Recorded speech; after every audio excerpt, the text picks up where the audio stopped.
A very pleasant good morning to all our viewing and listening audience to this morning's Thursday, the 26th of January, 2023, press briefing and conference of the United National Congress being held at the Leader of the Opposition's office. We welcome you and thank you for joining us via the Facebook and YouTube and the other linkages to this media briefing. So this morning with me, on my right, the Member of Parliament for Mayaro, Mr. Rushton Parry, and on my left, the head of the youth arm of the party, Mr. Siudial, Navish Siudial. Yeah.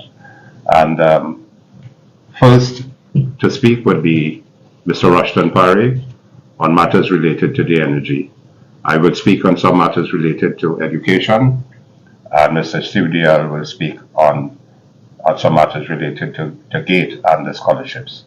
So we welcome you and thank you. First to lead off will be the Member of Parliament for Mayaro, Mr. Rushton Parry.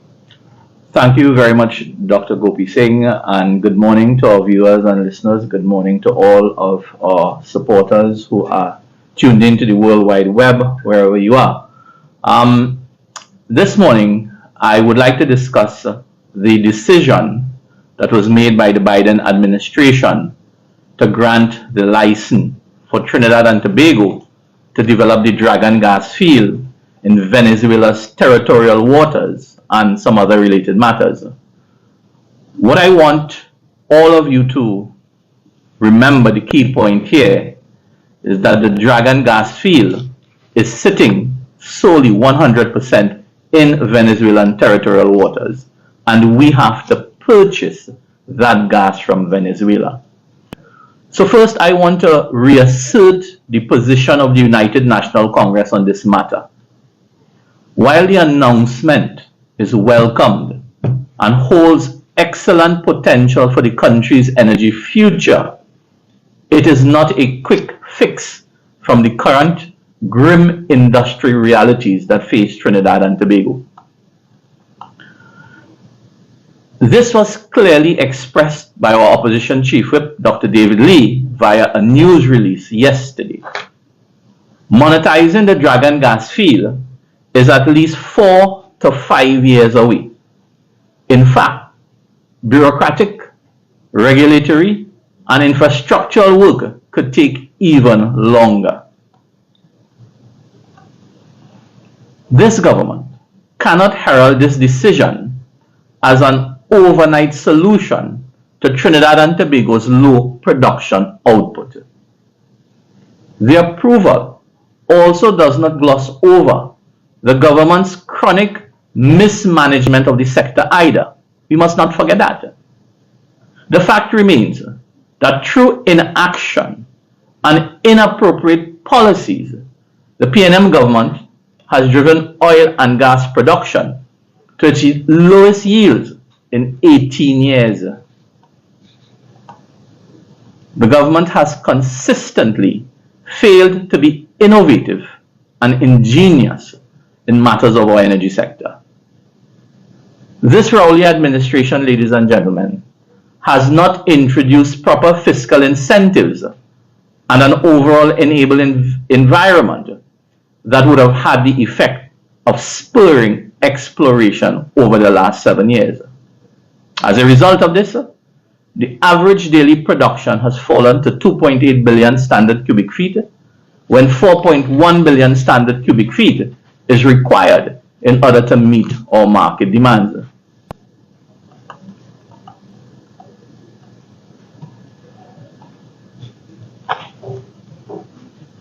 The UNC has always stated that the Dragon field was not the only remedy in ending our natural gas supply shortage.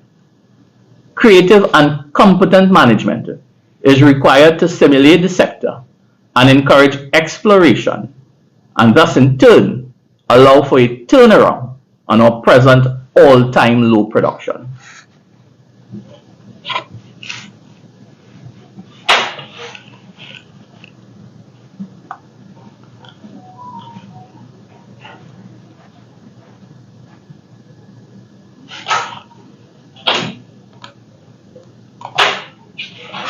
Trinidad and Tobago, our energy sector, is in a perilous state due to outdated laws and regulations, lack of adherence to these laws by the industry, and inadequate systems and accountability within the Ministry of Energy.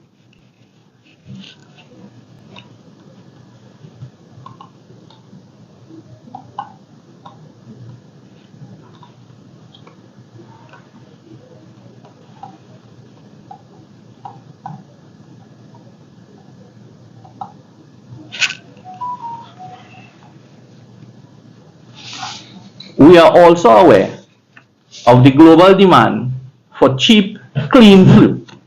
The tightening supply of Russian gas is good news for Trinidad and Tobago, and its capacity to fill some of that void and be a major player in regional energy supply and security. But this granting of the license does not cure the government's absence of vision and lack of efficiency in managing the economic lifeblood of Trinidad and Tobago.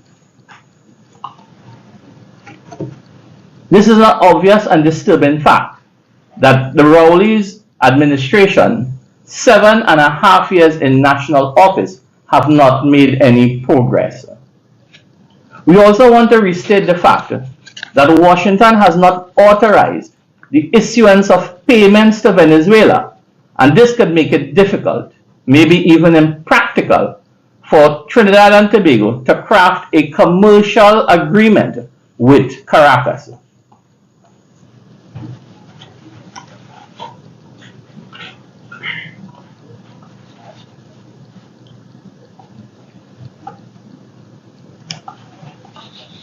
We are not amused by the Prime Minister's response to that very same question in terms of how he is going to pay for the gas. He indicated that there are many ways to pay for the gas besides cash. Well, Mr. Prime Minister, please let us know.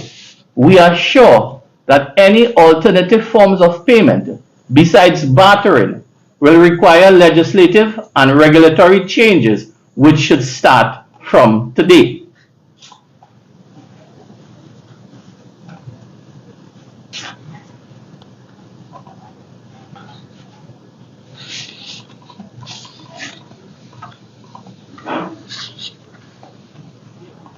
Ladies and gentlemen,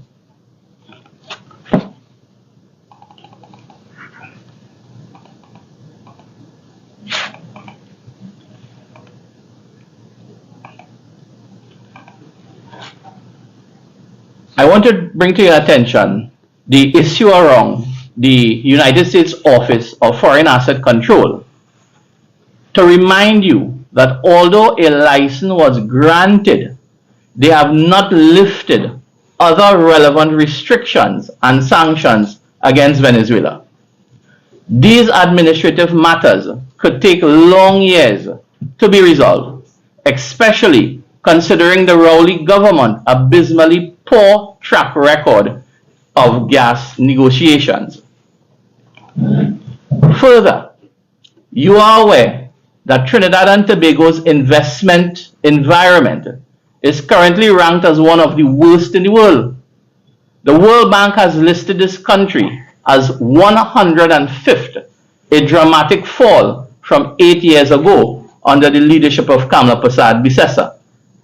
The government has made no effort at improving the investment landscape, and that has had the effect of chasing away a number of entrenched industrial investors and steering away potential investors.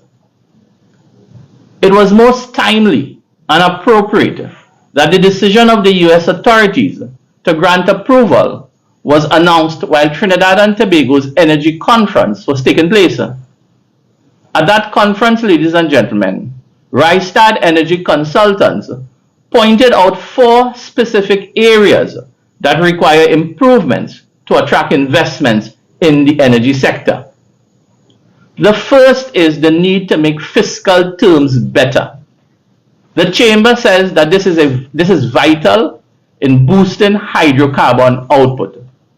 The second factor is the requirement of providing better domestic prices for gas. The chamber went on to say, and I quote, "The current prices of gas sold domestically renders projects not very lucrative to pump in millions of dollars worth of investing and spending." The third matter is increasing international participation. The Energy Chamber has made the pertinent observation that more international participants could improve the chances of successful exploration. Again, the Chamber said, and I quote, "Improving their economics could lead to more accelerated developments." The fourth imperative is reducing the time spent on approvals. The Chamber took note that on average, a discovery takes 15 or more years to reach production. Guyana has been able to achieve this production target within 4 years. And this is what the Chamber had to say. Trinidad and Tobago, being a legacy producer, needs to aim at encouraging fast-track developments to sustain supply. In short, the Energy Chamber, which is at the heart of our energy sector, is saying that the government must create a more facilitative and attractive investment environment. There is a need for improved efficiency and a structure that is more conducive to energy cooperations. Similar observations have been made over time by other stakeholders and by the UNC during several budget debates and other appropriate forums. It was therefore very sad, alarming, but not surprising that the Minister of Energy, Stuart Young, would transmit a fixed position on all negotiations regarding Trinidad and Tobago's take in any agreement going forward. Basically, Minister Young told potential investors that is his way or the highway. It reminded me of a comment several years ago, "Take your rig and go." I wish to remind Minister Young that Trinidad and Tobago is ranked second in the highest profit sharing ratio among oil producing nations according to Rystad Energy. Capital is now being split three ways: continued investments in mature fields like ours, investments in new and emerging fields with lower profit sharing contracts, and finally, capital investments are going into renewables. Minister Young, 100% of zero will always be zero. 1% is more than zero. It is worrying that Dr. Rowley, in his keynote address to the same conference, made no commitment to improving the investment playing field. If I were to draw your attention to the Norwegian continental shelf, they have had a long history in oil and gas production and is considered to have one of the most favorable fiscal regimes for oil and gas exploration and production in the world. The Norwegian government has implemented a number of incentives to encourage oil and gas companies to explore and develop the country's resources, including low tax rates, long-term licenses, and the ability to write off certain expenses against taxes. The fiscal regime for the Norwegian continental shelf is designed to balance the goals of maximizing recovery of the country's natural resources and ensuring a fair return for the state, while also promoting a stable and predictable business environment for companies operating in the sector. The government also provides a system of subsidies which can be available for exploration, development, and production activities, thus making the investment more attractive. Overall, Norway's fiscal incentives for oil and gas are considered to be a major factor in the country's success in developing its resources and becoming a major player in the global oil and gas industry. Quite frankly, Dr. Rowley spoke nothing about anything that would spur the imagination of our local or foreign investors. The Prime Minister spoke in obscure and general terms about the industry, including an airy-fairy plan for wind power. The government has lately been talking about introducing wind farms, even though in 2018, a study by the University of Trinidad and Tobago, referred to as the Environmental Feasibility of Offshore Wind Farms for Trinidad, said that such projects were not feasible. The UTT report said this technology is not recommended, partly because of our country's biodiversity. The study also concluded that too many data gaps existed and there would be a need for proper legislative structure, wind resource assessment, and an environmental impact assessment as well. Mitigation measures needed to be examined, the report said, and an economic analysis would be required to determine the viability of the project. We are not aware of any such analysis being conducted.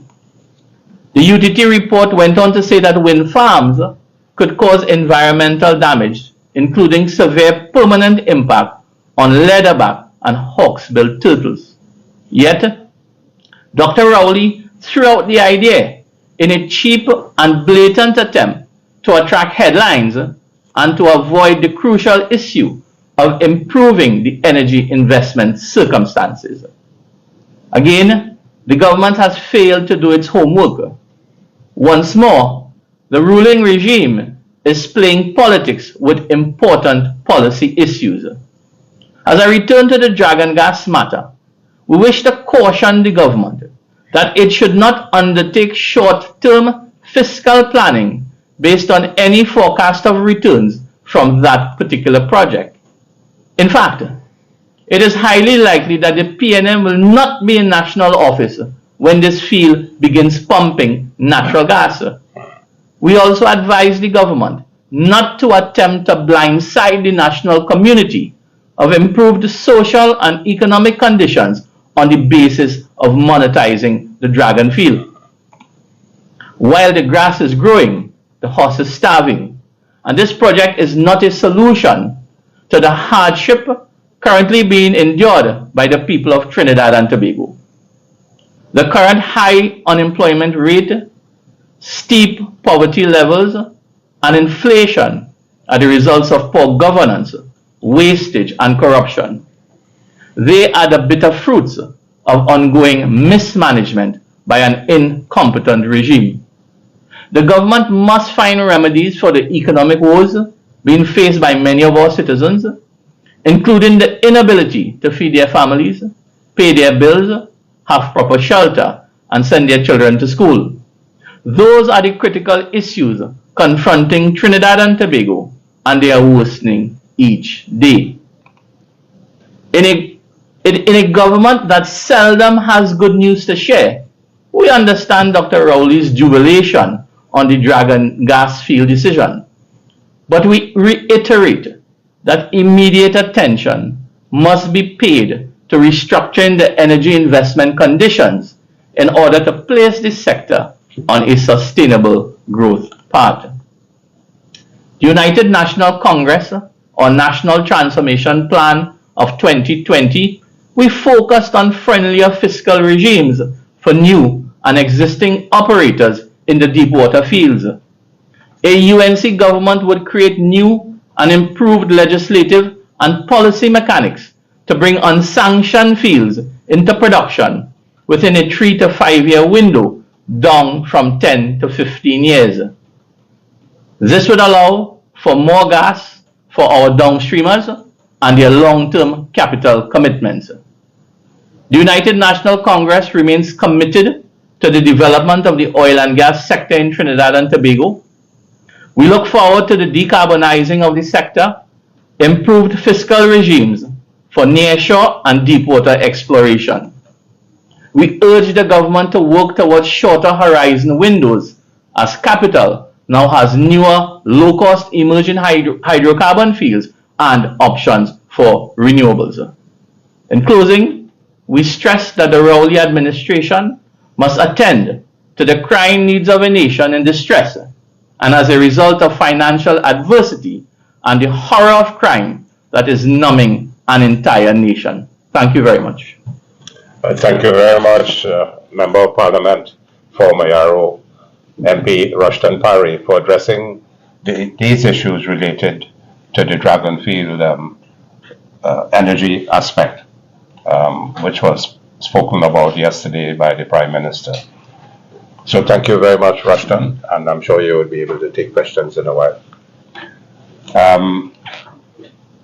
This morning I'm going to address the national community on two matters on education, which I feel very strongly about. And I sought the leave of the party to address these issues at this media conference because they are very disturbing issues at the forefront of education.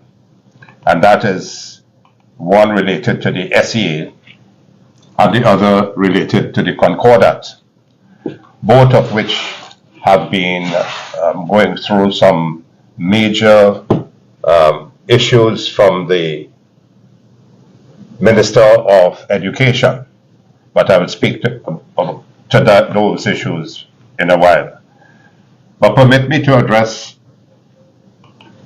the front pages of two of the newspapers this morning, and also some statements made by one of my former colleagues in Parliament and a friend and a medical professional who have tried to bring me in to their mischief in terms of support for the political leader. I want to make it emphatically clear to my friend Dr. Khan and Ramona, have they not been aware that I have been working as the Chief Operating Officer of the United National Congress from months ago and continue to do so at this moment? And working with the National Executive and the Honorable Political Leader alongside. We have been speaking with organizations, with individuals, and widening the base of the party, encouraging citizens who are against the Rowley's administration, malpractices, malevolence, spite, and hatred to come aboard with us. And who has been leading this fight? It is the Honorable Political Leader, Mrs. Kamala Persad-Bissessar. I want to state that being with NATEX, the entire national executive of the party is fully supportive of the leadership of Mrs. Kamala Persad-Bissessar, and the general membership voted convincingly for her to continue as political leader just a few months ago. So this mischief that are being created by two members of the party, it is very sad to see, whereas their attack should be on the People's National Movement, on Prime Minister Rowley and his government, who are creating enough hardships for the population. They ought to look at themselves. Have they really been strong members of the United National Congress to understand where we came from almost 32 years ago, what is our fight, and who has been leading this fight for more than nearly 3 decades as well, with Mr. Pandey and with the national leaders over almost 3 decades, but Mrs. Kamala Persad-Bissessar. Her heart is with the United National Congress. Her love is with the people of Trinidad and Tobago, for the children, for the women, and for all of Trinidad and Tobago. And her leadership over the 5 years between 2010 and 2015 to manage 5 disparate groupings of political parties had been unquestionable, had been unparalleled, and showed the leadership and mettle of Mrs. Kamala Persad-Bissessar. So I take strong umbrage to the fact that anybody now is trying to break our party apart by creating mischief. I do not associate my name with that, my friend Fuad and Ramona, and all those others who seem to want to create mischief for the party. The United National Congress is 32 years strong, going strong, and nobody will break this United National Congress. I have been in it for 28 years at least, and I have fought alongside the political leaders. I am, to my heart, UNC, to my heart, a colleague of Mrs. Kamala Prasad Bisesa, a strong supporter of her, and the United National Congress National Executive is strongly supportive of the leadership of Mrs. Bisesa. So there is no question. There is no question of what is on the newspaper. They could bring the motion. The arms of the party are functioning very well. National Executive is functioning extremely well. The party's arms are moving very well.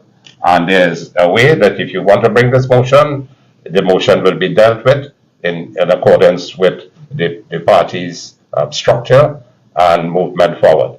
So this morning, I take this opportunity as the Chief Operations Officer of the party to give my unequivocal support to Mrs. Kamala Prasad Bisesa as the political leader of the United National Congress, and I'm sure thousands and thousands join with me in that aspect. We look forward to moving straightway into victory and governing this country once more in the way that it should be governed. She has the leadership skills, she has the humility, she has the dignity, she has the honor. This is a lady, Mrs. Bisesa, who served at an international level with distinction in so many areas. This morning, it's not time for me to elaborate on those, but the whole of Trinidad knows that Mrs. Bisesa is leadership par excellence. We stand by her, we stand strong with her. We invite all others who want to join with us to come to the United National Congress. I am the Chief Operating Officer. Talk to me, talk to strong members and the deputy political leaders of the party, talk to our political leader and the next Prime Minister of Trinidad and Tobago. We encourage all those against the People's National Movement to come together with us and let us remove the evil of Dr. Rowley's government. That is the evil of Trinidad and Tobago. Instead, I remember my friend Fuad very well, you know. I have great institutional memory. Fuad, you're my friend, you're my colleague. Don't do that. I take strong objections to it. Don't put me into your mischief. I ask of you very kindly. Come and talk to me. Let's talk together. Let's rebuild the party. Ramona, you had been given an opportunity by Mrs. Bisesa to be part of her team, and you're very disappointing now. Help us rebuild the party instead of creating mischief. Thank you very much. I will now move on to what I envisage and what I see as a very disturbing pattern by the People's National Movement and this Minister of Education. For 2 years, I gave her a chance and an opportunity to prove herself and to work forward towards improving the education sector. But unfortunately, I saw a statement from her recently where she was quite pleased with the performance of the education system in 2022. Well, Madam Minister, I take strong different views from you. In fact, 2022 was the worst performance ever in the history of Trinidad and Tobago in the education sector. I cannot blame you too much because you have been here just for 2 years. But your predecessors, the two ministers of education, precipitously reversed all the significant gains we made in the education sector between 2010 and 2015. We were world leaders, parallel to developed countries of Singapore, Hong Kong, Finland, South Korea, and so on. And this is what we have been reduced to, one of the worst in the world now in terms of our education. How can 9,000 students writing the SEA exam fail to make a pass rate of 50% and you call that the best performance? How can 70,000 students not have an IT device even after 2 years in the pandemic? How can you be begging the corporate sector to provide IT devices for your students after 2 years of the pandemic? And how can you wipe out 2 generations of students in one swift move during the pandemic by not having the proper educational facilities, not doing the things that were required? But this needs much more detailed speaking on it, and but I want to make 2 major points on this morning particularly. One is the sudden move to deliberately and high-handedly undermine transparency and meritocracy, Honorable Minister, in our education sector. It is clearly deeply suspicious. Why are you hiding the names of the top 200 performing students in the SEA exam? What is your ulterior motive? Who gave you those instructions? Is the government and the Rowley government give you instructions not to publish the list of these 200 names? And you have done it for the second year. And it is indicative of a deeper, sinister, ulterior motive on the part of your government and you. And it is also a very disturbing pattern of overt discrimination that has now engulfed the running of the education sector. And Mr. Sudial will speak about one or two areas related to that. We are therefore calling on the Minister of Education to immediately reverse this arrogant, high-handed, dangerous, and wrong decision.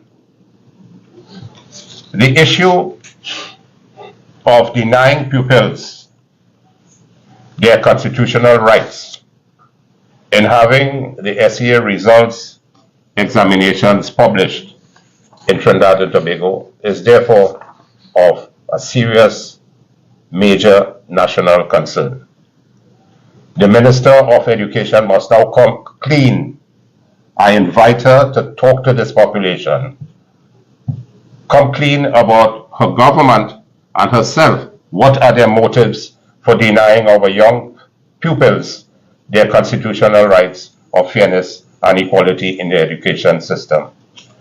And media reports on Friday and Saturday last noted that parents of two top performing pupils in the 2022 SEA examinations were forced to file Freedom of Information requests to compel the Education Ministry to confirm their respective children had topped their exams. They had to file Freedom of Information requests to find out where their children placed in the SEA exams because they felt strongly that their children were in the top two places.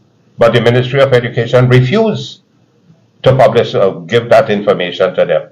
They easily acquiesced to the request under the Freedom of Information Act because they know that what they did was unconstitutional and possibly illegal.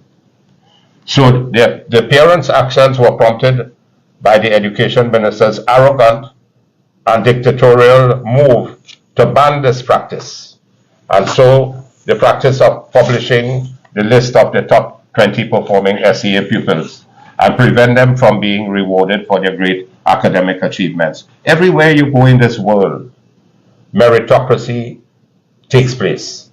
And in every aspect of life, you will have a listing of 1 to 20 or 30 in terms of order of excellence or seniority and whatever.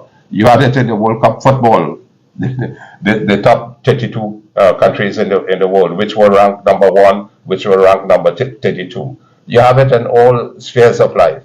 So you have 200 students performing very well, and the practice has been there to publish their names. What suddenly took you to make a decision you're not publishing their names and you're hiding the information? Why are you hiding this information, Minister and Dr. Rowley? You have your sinister motives. And while I'm on that, you have appointed a 20-member committee to look into the SEA and the Concordat. Who are the members of this committee? Who have appointed them?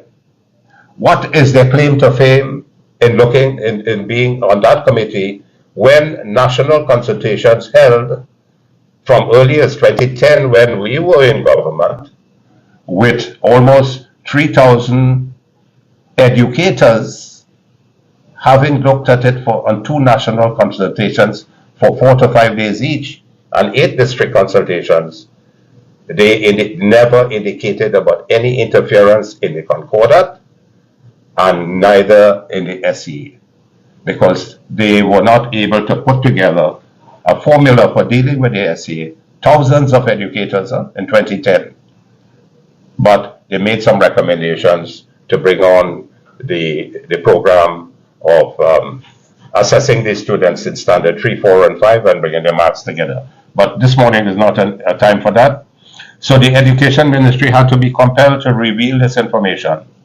And the minister has never given any reason to the public for a highly questionable decision of scrapping this long-standing practice of honoring our young achievers in these crucial exams.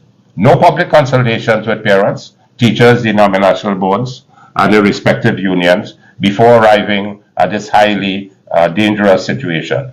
Pupils who worked so hard and diligently were wrongly deprived of knowing of their efforts and those of their teachers, principals, and parents. And that is very sad.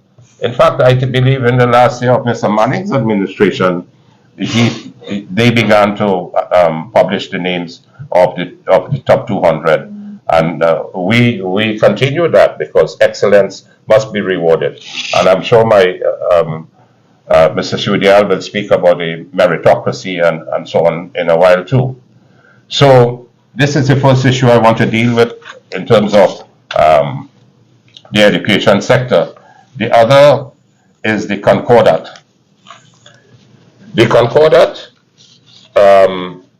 had been signed in 1960 between the Minister of Education then,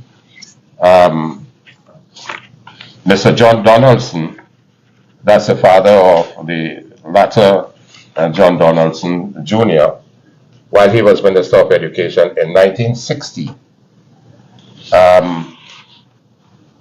with the churches, and the first church was the Catholic Church.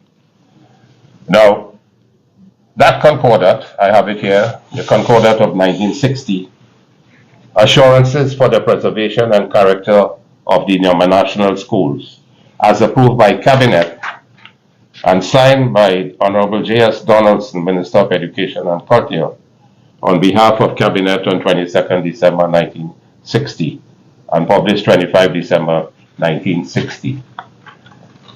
And it has about 9 chapters in it and speaks about the relationship of the denominational boards with the government in the primary and secondary schools, and spoke about the role of the boards with the teachers, disciplinary actions, and so on, and how teachers are to be selected. The areas that are important on this for consideration today: the governing bodies of these schools will continue to be responsible for the administration of these schools and for their maintenance, repair, and furnishing. Those schools will continue to qualify for government aid. The principals of assisted secondary schools, which are denominational schools, will make available a minimum of 80% of the first form entry places to those who, by passing the test, qualify on the results of the common entrance examination. And the principals will be represented and so on the panel of examiners, and to allocate 20% from themselves, but for students who have already passed the exams. Now, out of the 425 primary schools in Trinidad, and I mean around there, more than 350 are owned by the denominational boards.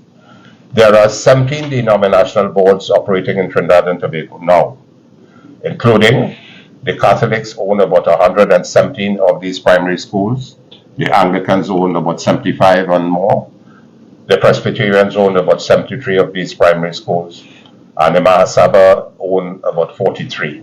Then there is Moravian, Pentecostal, Seventh-day Adventist, and Spiritual Baptist, and the Astra schools. You have about 3 different Astra Muslim organizations owning schools, and you have other Mahasabha Hindu bodies owning schools as well. In the secondary school system, we have about 125 secondary schools in Trinidad, 9 in Tobago. And out of these 125, about 85 of these are owned by the state and 45 by the denominational boards. The denominational boards have been working well with the government over a period of time, but suddenly you see emerging something very suspicious again. The Teaching Service Commission has now come under controversy. The Teaching Service Commission has always created some major difficulties. I remember in 2012, in fact, I have the article here, Wednesday, April 25th, 2012, 1,700 teaching vacancies in Trinidad and Tobago, and teaching service not doing anything about it. That's what I said then as Minister of Education. The same thing now is occurring. The Teaching Service Commission falls under the remit of the President, the appointments for the head of the Teaching Service Commission and for members of the Teaching Service Commission. Now, the new incoming President, I want to make an appeal to her. If your vote is salt, Honorable Madam President, when you come in, I think one of your first steps in terms of your appointments to these various commissions, the Teaching Service Commission, Police Service Commission, the Statutory Authorities Commission, the Judicial and Legal Service Commission, Public Service, Teaching Service, Judicial and Legal, Statutory Authorities, and there's a fifth one somewhere. Now, these appointments to the head fall under your remit, and the members of these commissions fall under your remit. And the ball would be in your court to deal, in this instance, with the Teaching Service Commission. Teaching Service Commission now wants to tell the denominational boards that I am going to appoint your teachers and send them to your schools without you vetting these teachers who have been appointed. And the Concordat clearly states that the denominational boards, a teacher shall not be appointed to a school if the denominational board objects to such an appointment on moral or religious grounds. For these reasons, it is proposed that vacancies as they occur in all schools should be advertised and applications submitted in the first instance to the respective board of management, which will examine them and forward them all with their recommendations to the Public Service Commission for final action. That has been the norm over the last 62 years, from 1960 to 62. So I want to ask the Teaching Service Commission, why do you want to deviate from what has been the norm and do the required thing in working assiduously to have the denominational boards fill their school vacancies with the teachers and help the government schools fill their vacancies? I hope at this time that there are not 1,200 vacancies in the for teachers in the schools.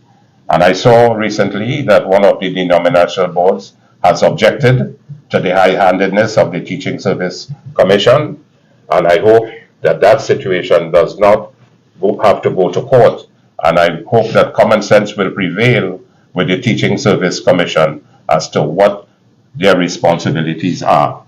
And you cannot continue to work 2 or 3 half days or 4 half days a month and have 14,000 files being chased like this when there's area for promotion. All the 14,000 files of teachers are in documents as fat as this.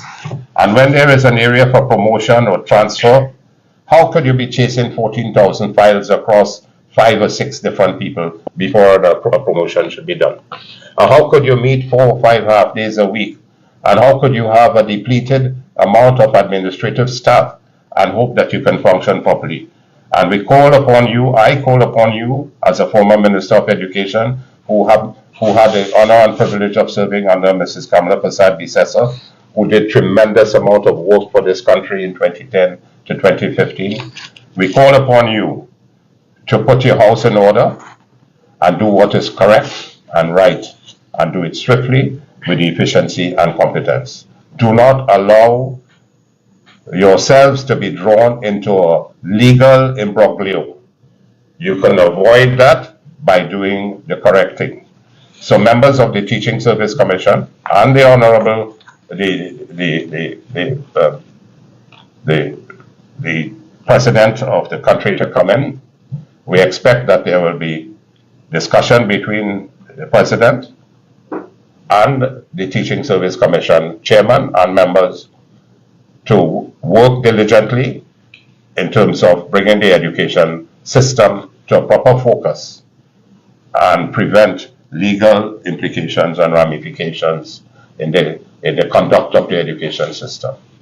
So the last point which I mentioned earlier on, the government must come clean and say what are these 20 members doing, and are they going to produce another report? The Simongal report in health was produced, but the government did not take on any one of these 19 recommendations, have not implemented any of these. So they treat all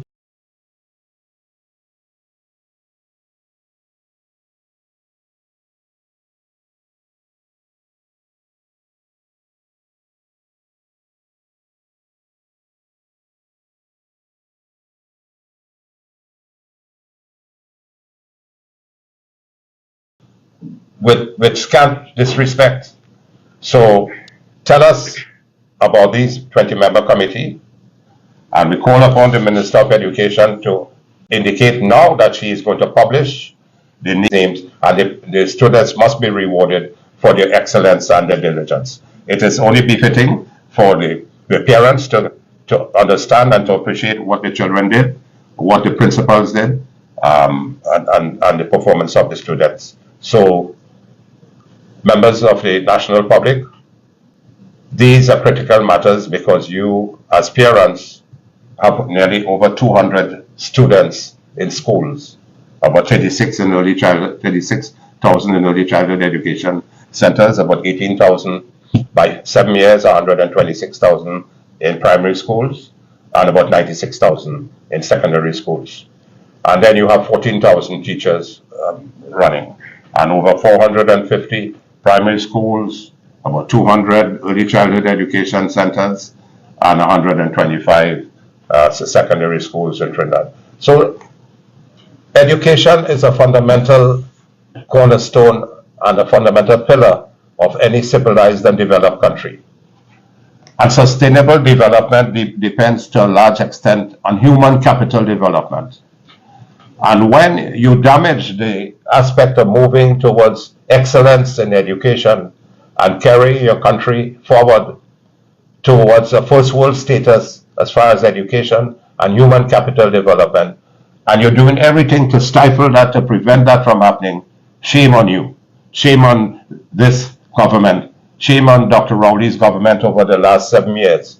All the gains we made over our 5-year period have significantly been reversed within 1 year of the 2 ministers coming into government in 2015-2016. So don't continue to create a situation where your education is going down to the bottom of the precipice, and other countries are moving forward, and we are left behind because of sinister, ulterior political motives at the head of this government. And he cannot be forgotten when he say we're giving laptops to Duncy Head children. Take note, citizens, this is a dangerous pathway that the country is going in the education sector under Dr. Rowley's government. And I call on the Honorable Minister, put a stop to that. Get involved. Get involved to a deeper level so that you can stop the rot in the education sector. Move it forward. Children's lives are very sacred. Their education is very sacred, and we hope to be able to reverse that. I give you that. We are here to give all the support that we can give to any government. Mrs. Bisesa, as political leader of the United National Congress and as leader of the opposition, have always volunteered to give support to the government. We have never deviated from that. And in my 28 years of politics, I have never seen any deviation. What is right is right, what is wrong is wrong. We take objections to what is wrong. If you bring a bill in Parliament which is not conducive to proper governance, we take objections to it. And we are there working assiduously for the citizens of this country to regain a proper decorum for the country with discipline and with movement forward so that this country can continue to prosper, not as we are going at the moment. Thank you very much. Now I'll hand you over to Mr. Sudial, who will speak. Thank you. Thank you, Dr. Gopi Singh. Good morning to the members of the public, members of the media, and all those that are joining us on the various social media platforms. Today, as Dr. Gopi Singh said, my colleagues and I are here to talk about the dark future of education and energy under the PNM government. In a mere 8 years, the Rowley-led PNM has eroded decades of progress in the education system. The sheer incompetence, arrogance, and negligence of the PNM has pushed us closer to a failed state. The patent blunders of the PNM in economic policy making, tackling crime, failing to supply medicine at our hospitals, eroding the confidence of international investors, and gross mismanagement of the GATE program are brazen examples of a government with no vision or plan. Prior to dollar for dollar and GATE, many middle-income and working-class families could not access tertiary education. Students were unable to access tertiary education because of a range of complex factors. Some of these included living in rural communities, suffering from chronic medical conditions or disabilities, and belonging to single-parent families. The major barrier to access, however, remained the prohibitive direct and indirect cost of tertiary education. GATE was designed to subsidize 100% of tuition expenses at the undergraduate level and up to 50% for selected postgraduate programs. GATE was established in 2004 when WTI crude oil prices fluctuated between US $40 and $50 per barrel. By September 2014, WTI crude oil prices doubled to an average spot price of US $95.85 per barrel. The state invested over 5 billion TT dollars in the GATE program between September 2004 and September 2014, providing access to thousands of citizens. In the run-up to the general election in August 2015, Keith Rowley declared at a public meeting in Embarcadero that GATE was a PNM program. Why would the PNM want to interfere or shut down a program like that the PNM created? In July 2016, the Prime Minister reassured students at the UWI Mona campus, and I quote, "You in the medical field ought not to worry." A year later, and with water more than flour, Rowley and his misfits have deceived the nation. GATE wasn't cut once, twice, 3 times, but this government had cut GATE 4 times since taking office in 2015. There was a cut of $50 million in 2017, a further cut of $150 million in 2018, a steady decline in 2020, and in 2021 a further decline of $35 million. This is a betrayal of the 2015 PNM manifesto promise to the electorate. GATE originated out of a CARICOM-led mandate to widen participation in tertiary education and was also inspired by the 2000 Dhaka commitment to education for all. Based on the evidence, the Rowley-led PNM no longer views GATE as a mechanism to support young people's self-advancement, which would lead to a knowledge-based country. Instead, the Rowley-led government considers GATE to be a liability on its balance sheet. The cuts to GATE signify a reversal in the state's philosophy on education. In a comparison of the actions of the People's Partnership Government versus the PNM government presents an undisputable case of one administration investing in people and the other distressing people. The People's Partnership Government kept its manifesto promise to secure and expand GATE like never before. The education landscape experienced unprecedented reform. GATE was expanded to $650 million from $575 million annually. GATE became more inclusive to include technical vocational education and training. GATE was made more accountable through the enforcement of student GPAs. GATE auditing and monitoring was strengthened for public and private institutions. The GATE e-service was introduced to automate student application processing. GATE was also aligned to sectors of national development policy. All of these changes supported a robust and relevant tertiary system, leading to an increase in participation from 42% in 2010 to over 65% by 2015, while at the same time reducing wastage and abuse by increasing the efficiency of the program. The Prime Minister, on the other hand, cut GATE for students over the age of 50 years old, which defies the notion of lifelong learning. PNM also cut GATE to medical students at St. George's University in Grenada, despite the Prime Minister's assurances to medical students that they ought not to worry. This government also cut GATE from institutions and programs that are not accredited by ACTT, although some public institutions are not accredited but access GATE funding. The PNM government capped GATE funding for all non-medical programs despite space limitations for some programs. The government restricted access to postgraduate studies in the absence of clear criteria or publicly available listing of the country's developmental needs. If that was not bad enough, this government introduced the means test in 2017, which translated to students paying at least 25% of their tuition costs if the household earns more than $10,000 per month. A household with a mother employed as an OJT intern receiving a stipend of $7,000 at the undergraduate level, and a father working as a taxi driver earning $4,000 per month will now be forced to pay 25% of tuition, which can range from anywhere of 2,000 TT to 4,000 TT. The PNM's policy on GATE is oppressive and poorly implemented. The high-handed nature of the PNM's decision and actions must not be tolerated. Students, faculties, and institutions are treated with scant courtesy. The entire process lacks transparency and accountability. Decisions are simply taken and the education system is tossed into a tailspin. Imagine achieving a 65% participation rate in tertiary education under the People's Partnership government versus enduring 100% oppression under this PNM government.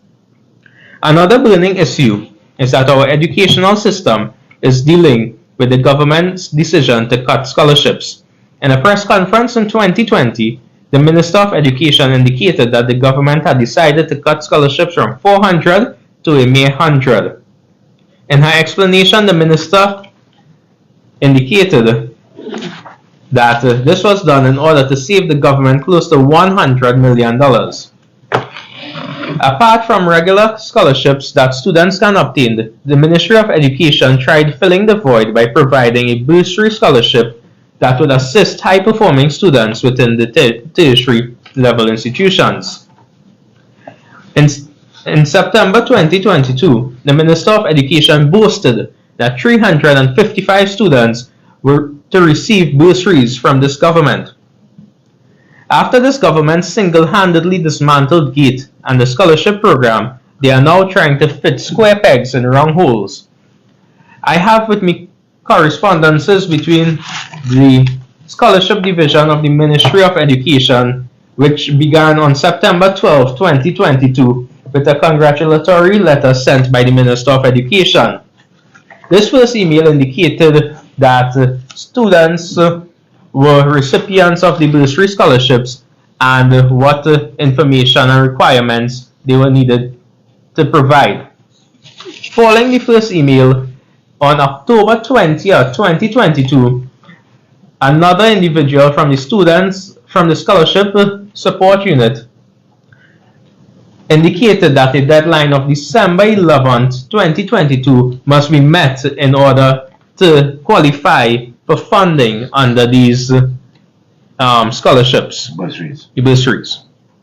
The last email, which was sent by the Scholarship Division, indicated that funding will comprise of the following payments. Medical scholars will receive a book allowance of $9,700 as a first-time payment and thereafter $5,711 payment annually. Non-medical students will receive a book allowance of $8,062 as a first-time payment and thereafter $4,062 payment annually. A personal maintenance allowance of $3,043 will be paid quarterly, and the students will also receive 100% GATE funding for study at local institutions. My friends, we are currently in January 2023. Many tertiary level institutions have now started their second semesters, and it is quite disheartening to know that students are still waiting to receive their stipends, stipends and funding.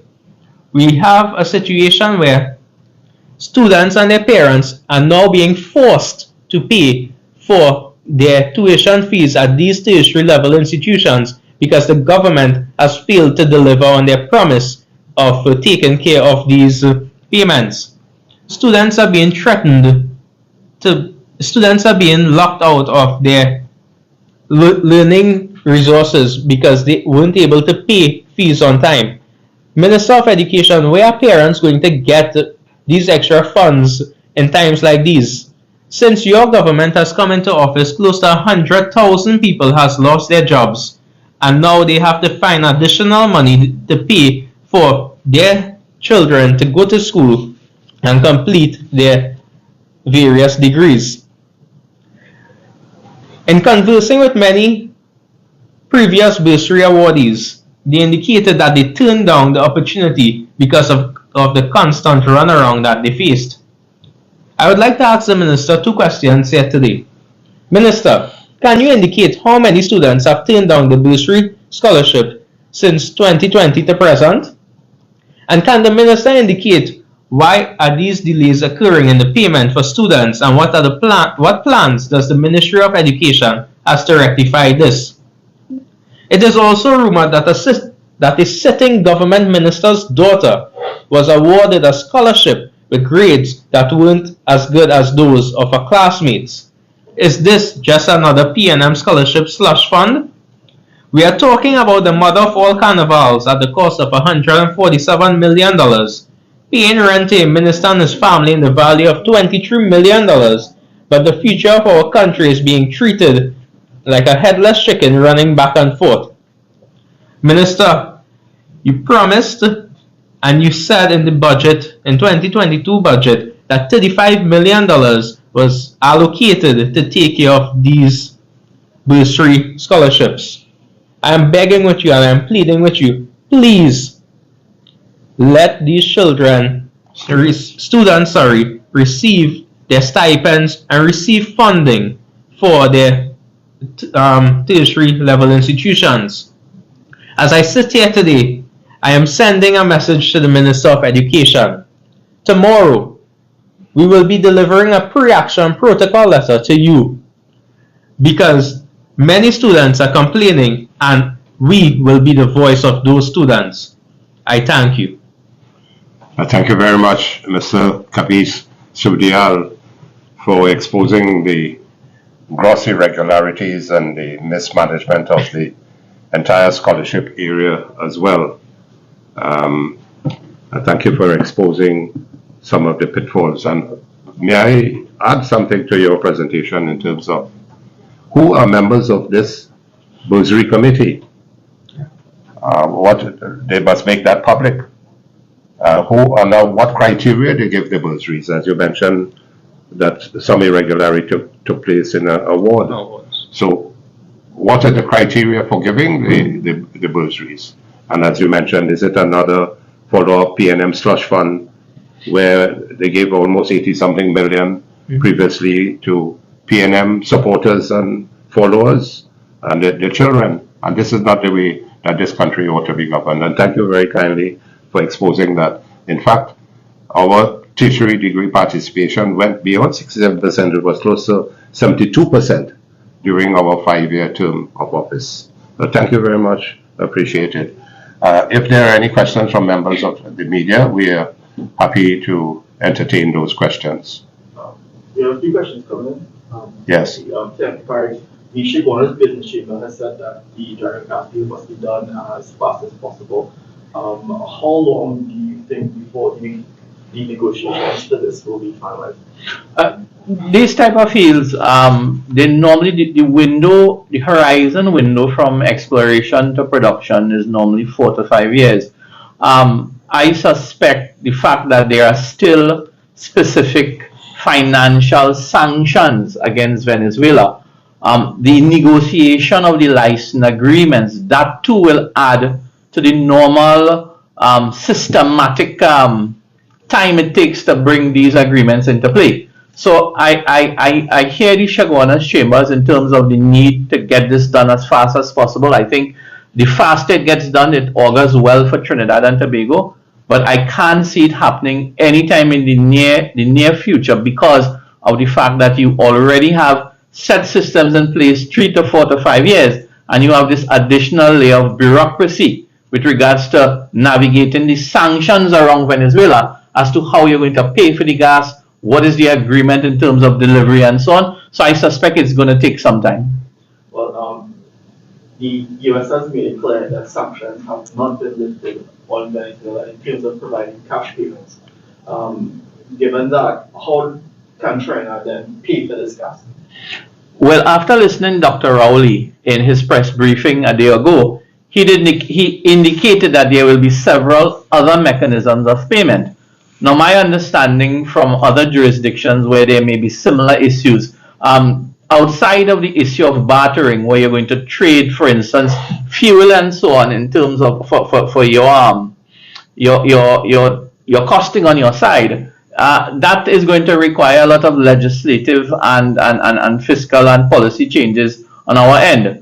So it is going to be extremely difficult. I have a question. In 2016, about 50 million TT dollars worth of goods went to Venezuela through our manufacturers. I'm wondering if that bill was ever paid. So taking that into consideration, I do expect some difficulty in finding an arrangement for payment with the fact that US cash will not be part of the transacting methodology in terms of the agreement going forward between Trinidad and Venezuela. Dr. Gopsing, recently the parents of the top SEA performer filed a freedom of information request to find out their name. Given that the whole country knows who that student is now, should the ministry just revert to its original position of publishing the list of the top SEA? Well, we are calling for the ministry to do that. They have prevented the publication of the list of the 200 top students in SEA for the last 2 years, and we're calling on the Minister of Education to be prepared and make sure that you do publish the names of the top 200 students this year at this SEA examination results, because parents they're very unhappy, and some of them are very angry that the children worked towards achieving excellence on the basis of meritocracy, and the children would feel a little gratified to see their names published in a list of colleagues who have done very well. And don't remove meritocracy from a system. Move towards achieving the greatest excellence in education, and move those who are lower and weaker to a level to become closer to the top. If you reach for the sky, you may fall short, but you will be there. And that should be the motive of the Ministry of Education and the work that they should be doing, which we successfully did under Mrs. Kamala Prasad Bissessar between 2010 and 2015. You would remember that she, as Minister of Education between 1997 and 2000, ensured that all children were ensured a secondary school place, because every year in Trinidad and Tobago, since the days of Dr. Williams, from almost 8 to 10,000 children were deprived of a secondary school place. So let's say a 10-year period, over 80 to 100,000 citizens of Trinidad and Tobago now, much more than that, had been robbed of a secondary education until Mrs. Bissessar with Mr. Pandey in 97 to 2000, closer to 2000, ensured that every child secures a place in the secondary school. And this is what we continue to do to bring excellence. And we had the best examination results in SEA, CSEC and CAPE in 2014, and we bettered it in 2015. What more can you ask for? We were alongside the rest of the world in the front line of education, along Singapore, Hong Kong, South Korea, Finland, and so on. And look at where we are now. It's a shame. Dr. Rowley, you have your PhD. We all were at university together. You needed to be educated. I needed to be educated because we came from humble beginnings. Why are you depriving the students of a proper education by bad management, ineffective management, complacency, and get your system together. Education should be at your forefront together with the other things of health and prevention of crime and so on. But you're failing this country. Shape up or get out. You cannot continue to run this country like this. The people are crying. They are hurt. They are in tears. They are angry. They're suffering. They are hungry. The children cannot go to school because their parents don't have money. But crime is at its worst. People leave in this country by droves. They're selling out their homes. What are you doing to this country? Don't you have a conscience? Don't the conscience bother you, my friend, Dr. Rowley? I am not happy with your performance. The country is not happy with your performance. Mr. Serial, can you give us some more information on your intended reaction protocol letter to the ministry? In this reaction protocol letter, we'll be asking the minister to provide an update to the students of when they are expected to receive payments, what was the delay in payments, and how can it be solved moving forward. And this letter will be delivered today? This letter will be delivered tomorrow morning.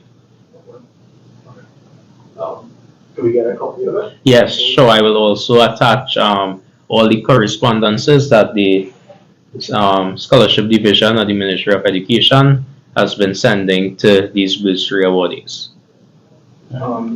And before you mentioned that Trinidad is the second highest in terms of profit sharing ratio. Can you explain just what that means? Okay, so basically in contract negotiations, when these companies have to explore and produce in your territorial acreage, there's agreement as to what share of the profits come back to the state. And from the Rystad report, it showed that Trinidad was second in the hemisphere, and that second place puts us about between 60 and 63% in terms of that what you call the profit sharing ratio. Now, as a mature territory, there is the view that in trying to encourage more investment into our deep waters, we should have some scaling down of that profit sharing arrangement as an additional incentives, other incentives, so that players who would be willing to take that additional risk in deep waters at this time. Deep water exploration is very, very risky. It's highly risky. So we really have to relook, because as I mentioned, there are newer emerging fields. In other parts of the world, you have the emergence of shale. Right now, you have a lot of shale gas that is being piped out of the US into Mexico to the West Coast to get out of for processing at plants in other territories. So technically, one of the conversations that came out of the energy conference was the fact that the investment climate in Trinidad and Tobago for operators, for especially deep water acreage, where the oil and gas, or the chances of bigger pockets of oil and gas lies, it has to be more inclusive, more creative, it has to be more beneficial to operators. And while that being said, one of the first things that Minister Stuart Young said in one of the panel interviews, and while I have no objection in terms of Trinidad and Tobago getting the best share possible, it cannot be that it is that way or the highway. And his position was, if we don't get the best possible deal, there will be no deal. So to me, you can't start a negotiation with a fixed position like that. And that to me was worrying, and that comment is being broadcast to international operators. And I had a serious concern with that. And taking into consideration that we are second highest, that to me is something that we have to address in terms of making our climate more favorable for especially that deep water exploration to take us well into 2025, 2030 for our energy requirements. And right, the government has said that there's a 28 standard cubic feet shortfall in natural gas. What is the opposition's, how will the opposition plan to deal with that shortfall? Well, the shortfall is not something that you can just go and fill a gap. Worldwide, how you fill shortfalls with feedstock is that you pipe in gas. One of the things that you will find that is the positive out of the lifting of the license, the fact that we will have some ability in the next 4 or 5 years to pipe gas from Venezuelan fields to help with the shortfall. But the Rowley administration, for the last 7 years, they have failed to incentivize the deep water blocks in any substantial way to get investments in exploration.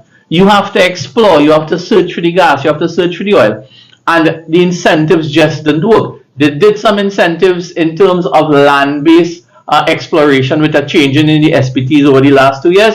We've seen some interest in terms of the amount of land-based operators who are looking at acreage. But in terms of that deep water area, there is no way in the short term or even in the medium term that they will be able to fill that gap, that 2 billion standard cubic feet gap, unless there is some sort of miraculous efficiencies in the terms in using the gas, or there's an ability to bring in feedstock via pipe or ship, which may be impractical at this time.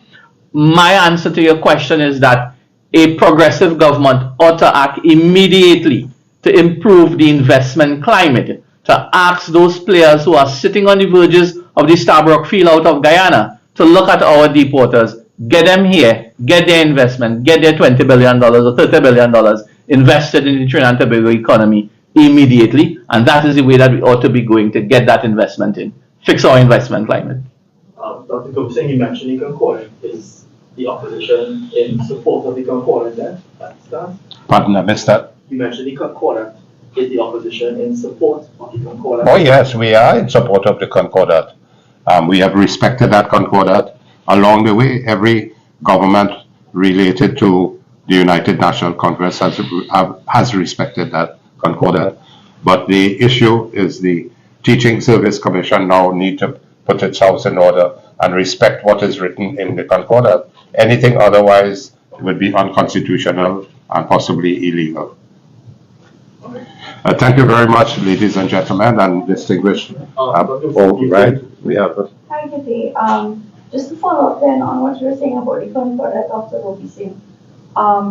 This document was signed in the 1960s. Yes. Is it still relevant to our current climate today in terms of education? It's still relevant because it has been working very well, and we have been seeing. You see, the question is that so many of these denominational boards own the schools.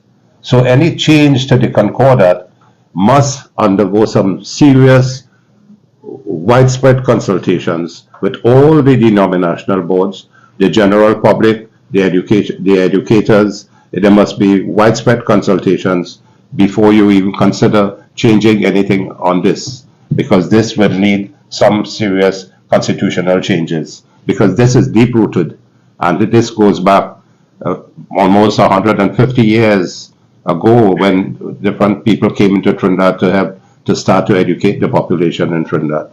And so it is worth the paper it is written on, and had been respected all along by successive governments.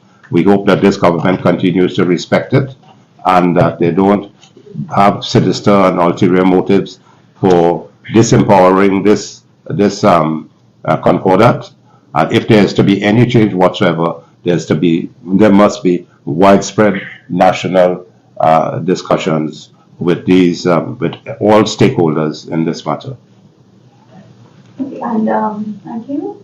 The other question I had for you was, do you think if we could improve the speed of hiring teachers, that this might alleviate some of the vacancies? If we could improve the speed of hiring teachers. Right now, the bureaucracy is such that it takes. The bureaucracy really is the inability of the Ministry of Education and the Teaching Service Commission to put their act together to fill the vacancies as quickly as possible.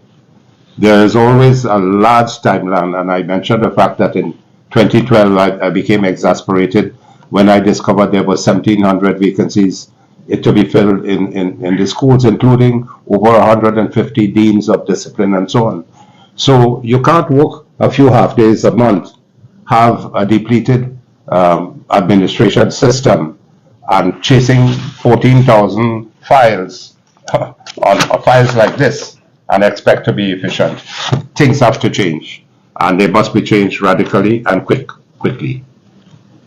Okay, and Perry, you said that we need to work on our profit sharing in order to incentivize people to invest. But if we lower our share of that profit margin, would that then not result in decreased revenue? Yeah, it's a trade-off at the end of the day, because what is happening right now is that you have new and emerging fields in other jurisdictions where the profit sharing arrangements are a lot lower. So the return on investment for the investor seems to be better in some of those areas. And now you have a double whammy with new and emerging areas.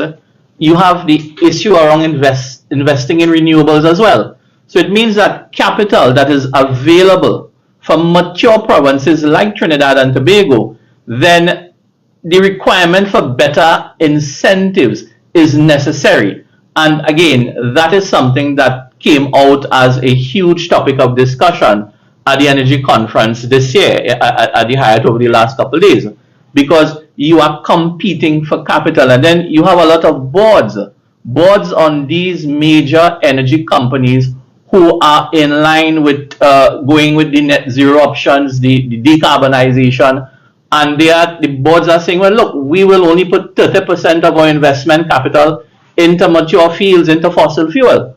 We'll put the other 70 into renewables. So the market for capital is getting tighter, and if we don't make a decision as a country, as a government, to relook at our profit sharing capacity as a policy, then we may be robbing ourselves the opportunity for investment by some of these major players, because their capital can go somewhere else quite easily. And as you would recall, or you would know, we have fields in Guyana, in Suriname, that may have better operating opportunities for some of them. We need to crystallize what we are doing here at a policy level and move urgently and quickly while there's still a market in our mature fields, in our mature areas. To incentivize them to Yes, yes, incentivize them to get here quickly.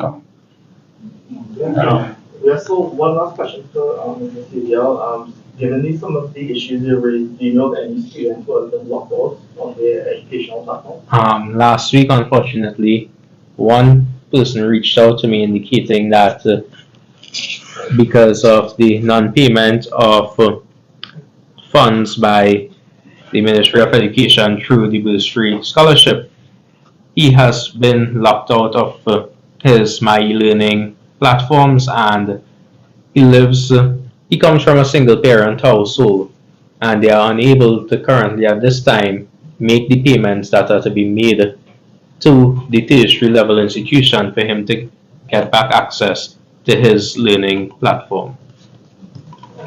Yeah. Well, thank you very much. Before I close, I want to reiterate a statement that's important for the national community. The United National Congress is a strong political party, 32 years old, young or old, under distinguished leadership of Mrs. Kamla Persad-Bissessar, who will lead us into the next general election victory whenever it is called. Do not interfere with our parties. We have a constitution which guides our working. We have various arms of the party which are governing beautifully and working wonderfully. And the constitution of the party allows for matters to be aired and heard, and the constitution dictates how the party is being managed, and managed wonderfully well. NATEX has been appointed recently, has been elected recently, the members of the National Executive, by internal party election where thousands of party members voted, and NATEX fully supports, including the Chief Operating Officer, myself, fully support the leadership and the guidance and the stewardship of Mrs. Kamla Persad-Bissessar as the political leader of the United National Congress. They continue to go to victory to take victory away from the People's National Movement. Let them focus on matters, but leave our business there. We have a party and we are running our party very well. I, as the Chief Operating Officer, within the last 6 months or so, I am giving my heart to ensuring work is done strong, and that all arms of the party continue to work efficiently as we are working. Thank you very much.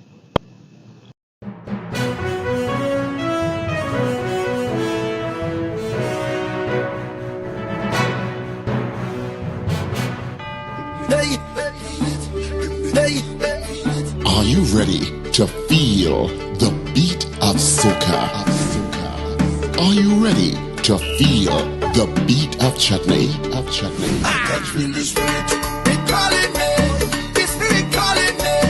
One stage unites the spirit of carnival.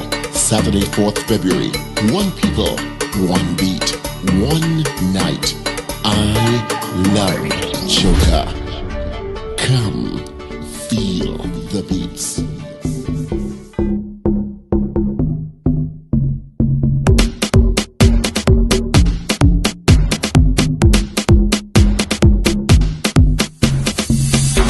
Straight shots when we drinking, rough when we whining. When we start to drink, we get fiery. Like thunder we rolling, from night till the morning. So they can't talk to we. Are you ready to party? Are you ready to fete like this? Raise up your cups and your glasses. If you think you could drink like me, meet me by the bar, cause we taking shots. Middle of the fete, everybody just taking shots. Link up with me, everybody come take a shot. Middle of the stage is only ladies and shots. Yeah, so take a shot. Whoa.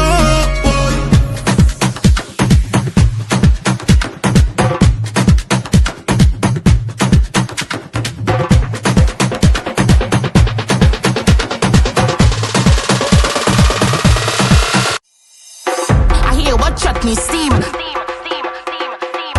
I hear what chutney steam. Brandon Saint, are you ready for the tempo? I hear what chutney steam. I hear what chutney steam. Don't stop. Chop your back or your wine so you need take charge. So I love it how you roll with the beat. Roll with the beat. Chop your back or your wine so you need take charge. So I love it how you roll with the beat.